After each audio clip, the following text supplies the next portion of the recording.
नमस्कार, मैं हूँ राहुल मोदक। आप सभी को, मेरे सभी दर्शक को बीओम टीवी में स्वागत है। मेरे साथ है चंदन रवानी, जो बीजेपी पार्टी के समर्थक हैं। तो सबसे पहले हमारे इस खास मेहमान को हमारे चैनल की तरफ से स्वागत करते हैं। और मेरा नाम चंदन रवानी है।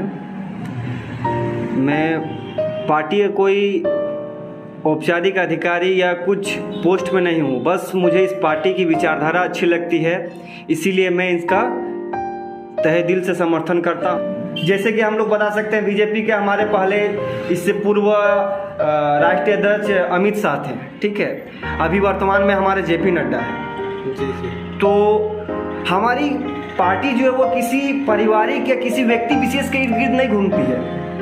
जो श्रेष्ठ करे, जो अच्छा करे, उसे मौका दिया जाता है। जैसे कि आप मान लीजिए कांग्रेस को ही अभी हम ले लेते हैं। अभी उनका राष्ट्रीय अध्यक्ष कौन है? सोनिया गांधी।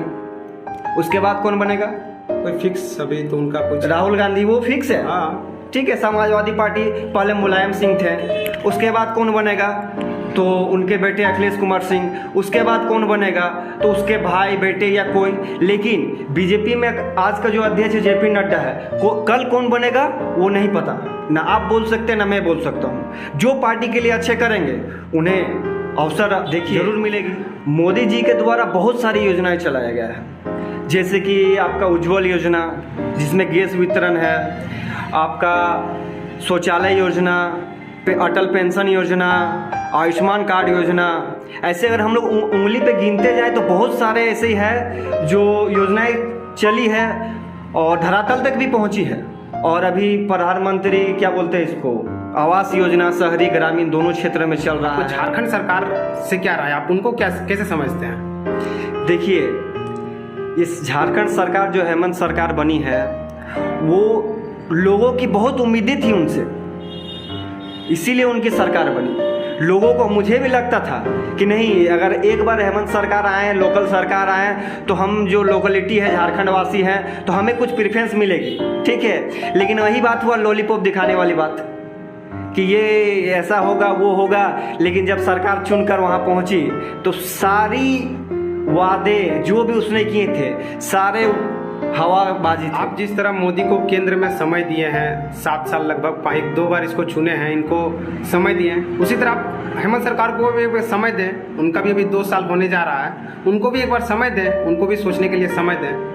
देखिए, सोचने वाली बात उनकी मानसिकता से दिख जाती है, उनके कहने के बाद से उनका विचार धाराओं को हम लोग पकड़ सकते हैं। मोदी जी अगर बोलते हैं तो उनकी विचारधाराओं को उनको समझा जा सकता है हमें क्या कहना चाहते हैं। लेकिन हेमंत जी जब भी कुछ बोलते हैं उनका कोई अर्थ नहीं होता है, उस बात का कोई मतलब नहीं होता है। हम ऐसा नहीं बोलते हैं, आप एक संवैधानिक पोस्ट पे है तो आप सही चीज़ है, आप बोलिए, लेकिन आप बोलिए तो आदमी को उस बात पर विश्वास हो। क्यों मोदी जी बोलते हैं आज ये करना है, तो क्यों पूरे भारत देशवासी उस पर लग जाते हैं कि नहीं आज हमें ये करना है।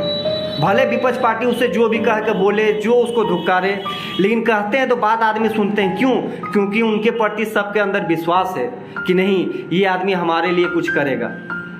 लेकिन हेमंत जी आज तक कोई ऐसा स्टेटमेंट दिए हैं, ठीक है, वो क्लियरफाई नहीं कर पाए अपने स्टेटमेंट को, बीच मझधार में फंसा के रखते हैं। ना इधर का बोल पाते हैं ना उधर का बोल पाते हैं। उनकी क्या मानसिकता है वो हमें पता नहीं, वो वही बता सकते हैं। 2-3 महीने के बाद ये महंगाई अपने जिस स्तर पे थी नॉर्मल, उस स्तर पे जाके रुक जाएगी। तो आप ये मानते हैं, मतलब मोदी जी जो आर्थिक स्थिति को अभी संभाल नहीं पा रहे देश में, ये आप मानते हैं कि नहीं मानते हैं? नहीं, ये मैं नहीं मानता हूँ।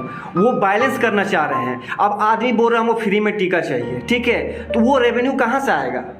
उसके लिए कहीं से तो कुछ मेंटेन करना होगा ना।